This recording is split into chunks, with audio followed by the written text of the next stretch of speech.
On the surface, the family at the heart of new Peacock series Apples Never Fall, the Delaneys, seem perfect. Loving parents Joy and Stan, Annette Bening and Sam Neill, have just sold their successful tennis academy and look forward to a peaceful retirement. They have a beautiful home and 4 grown kids, Amy, Troy, Logan, and Brooke, played by Allison Brie, Jake Lacey, Connor Merrigan-Turner, and Essie Randalls.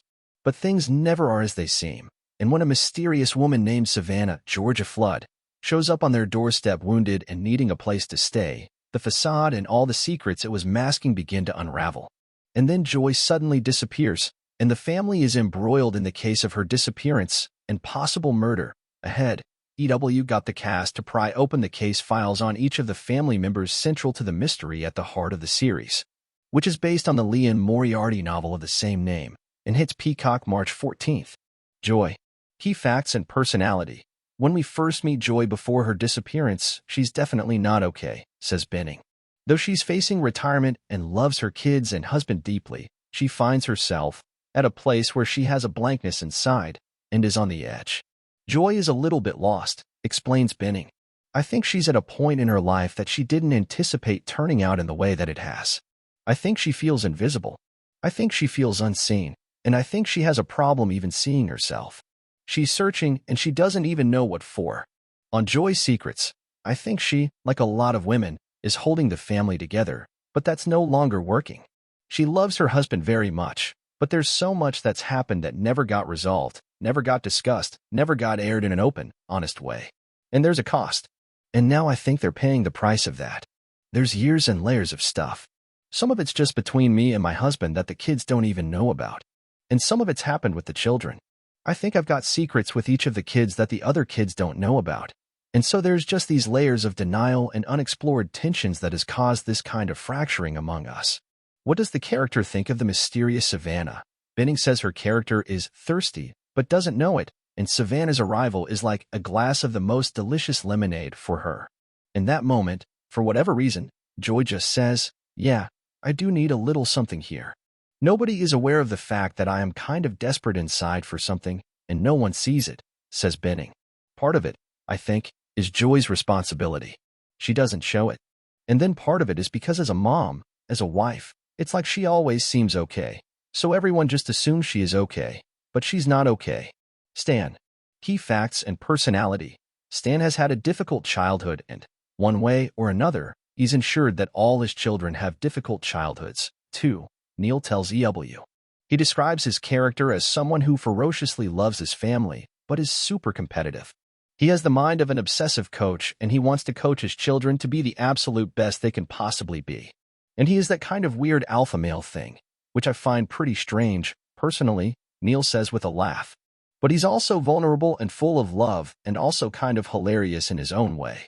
I found Stan to be very funny. Doesn't mean to be, but he just is. He just turns out that way. He's a very complex character to play with, and I enjoyed Stan a lot. What the character initially thinks of Joy's disappearance. As the husband of the missing woman, Stan quickly rises to the top of the police's suspect list, and it's not without good reason, says Neil. I think Stan is hard to read. It's obvious that Stan is capable of anything, and a lot of his stuff is difficult to read. Is it guilt that he's showing? Is he angry because he is innocent and people don't believe him? Or is he angry because he has done something and they shouldn't believe him? He's a difficult guy to read. There's an essential enigma about Stan.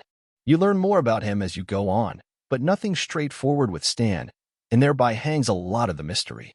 What does the character think of the mysterious Savannah? Stan is initially a bit curious about Savannah's sudden appearance in their lives, but is quickly won over. Savannah has a lot of charm, and she seems vulnerable and needy, and he's easily won over, says Neil. But then things weigh on his mind more and more. She stays on for too long. She is a catalyst for many, many things in the story, and not the least in Stan. It's an uncomfortable situation for him, ultimately. Amy. Birth order. Oldest. Key facts and personality. Free-spirited Amy is living with her landlord and starting work as a life coach. She seems to be the opposite of her younger sister, Brooke, in just about every way, says Bree. She's more of a fly-by-the-seat of her pants gal. I think that Amy has made her life's rebellion against the Delaney family and their goal-oriented competitive nature.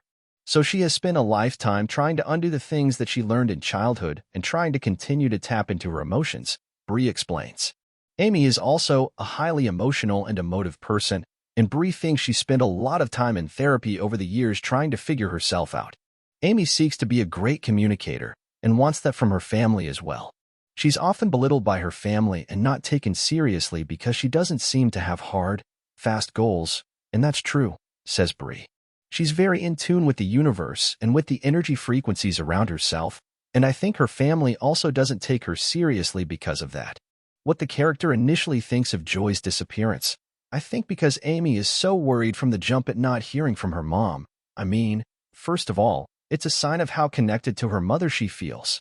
So when she doesn't hear back from her mom, even in a short amount of time, she raises the alarm bells, Bree says. But because of that, it sort of equips her in a better way to handle a lot of the traumatic news that the siblings continue to get over the course of the series. I think because she starts at an 11, she's sort of got nowhere to go other than more calm and more mature.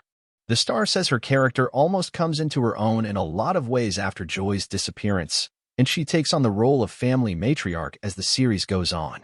Conversely, says Bree, her siblings really fall apart. They really fall apart. What does the character think of the mysterious Savannah?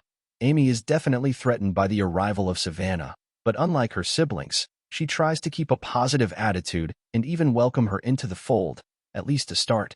The first time she meets her, I think she's really determined to prove her siblings wrong and sort of be the superior sibling, the peacemaker, and she really tries to embrace Savannah with open arms, explains Bree. But even over the course of a single night, red flags are raised and jealousies are really put to the forefront when she starts to realize how much her family is sharing with Savannah. How well Savannah seems to know her parents is very threatening. And I think she starts to worry that her mother's bond with Savannah is becoming stronger than her own. Troy. Birth order, second oldest. Key facts and personality, the most financially successful of the bunch, Troy works at a venture capital firm. To start, he's got a marriage that's fallen apart, and he's picking up the pieces in a, probably, unhealthy way. Troy is also the eldest male but the second oldest child, and is the mama's boy of the group. Troy is highly competitive and a little locked off from his emotions and therefore from relating maybe to his family, to his siblings in kind of an open, clear way, says Lacey. He adds, and maybe most importantly to the story, he has a bond with their mother over shared trauma from his childhood. And so there's a real, who is caregiving for who here? And so when Joy disappears, there's this stabilizing that happens for all the siblings. But in Troy's mind, he thinks he's the unique one. He thinks he's the special one, he's had it the worst, and he is the best kind of thing. What the character initially thinks of Joy's disappearance. Troy very much doesn't want to deal with Joy's disappearance, both for selfish and unselfish reasons. He doesn't want to accept that Joy is gone, doesn't want to accept the way they left things the last time they interacted, and doesn't want to have more on his plate in a very selfish way, says Lacey, who believes his character, whether right or wrong, feels it's his responsibility to solve this problem of his mother's disappearance.